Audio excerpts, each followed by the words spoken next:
I'm here with the co-producer for the Redpath Waterfront Festival, Lea Parrell. Thank you so much for your time. Absolutely, glad to be here. Last year you had a real interesting festival. I know you're working on your 8th festival this year, annual one. I want you to talk a little bit about last year and then compare it to this year. Sure. Well, last year was a tall ships year. Every third year we bring the tall ships into Toronto, and the Redpath Waterfront Festival, which is presented by Billy Bishop Airport, acts as the launch for the Tall Ships Challenge Great Lakes Series. So we had a Spanish galleon, we had a Viking Ship, we had Pride of Baltimore, we had the Navy. But this year is a celebration of Canada 150, and we have the Royal Canadian Navy came back again this year with a 440-foot frigate for free ship tech tours. And we also have the West Coast Lumberjack Show, and we have Rhythm of the Nation that's actually going on right now, which is an interactive multicultural music and dance performance.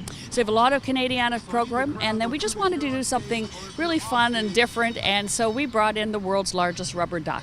So the world's largest rubber duck stands 6 stories high, and it weighs 30,000 pounds, and it just makes people laugh and smile and get their selfie with it, and just to really enjoy themselves. It's just a fun program. You also had a cook-off between two commanders from the Canadian Navy, the Royal Canadian Navy. That's right, we did. I'm not quite sure. I didn't hear who won, but it was the commanding officer of the HMCS Toronto against the commanding officer for the HMCS York.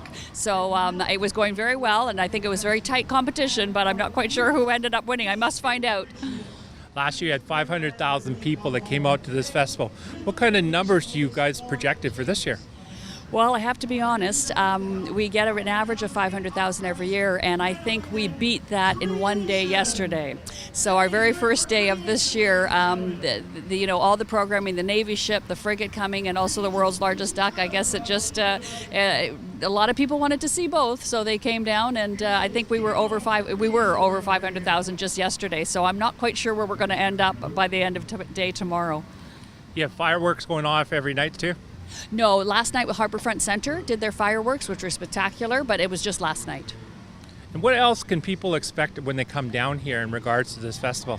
Sure. Well, there's a free shuttle, courtesy of Hyundai, that can take you from one park to the other, so you don't have to walk. Then there's also a waterfront artisan market where there's over 75 artisan booths of food and jewelry and different crafts. And there's a family fun zone over in HTO Park as well. There's the Live Green environmental program for children. There's a Nintendo set. There's I Love New York is doing some activation. So there's lots and lots to do for children, adults, everybody. So as you're planning for, let's look at next year. What kind of things do you sort of project to next year?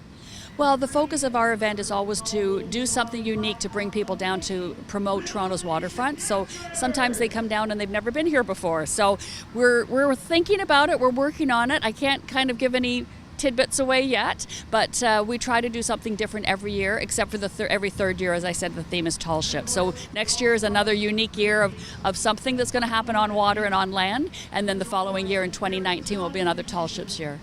So if anyone wants to find out what's going on next year, go to your website. Absolutely, towaterfrontfest.com. Thank you so much for your time. You're welcome, thank you.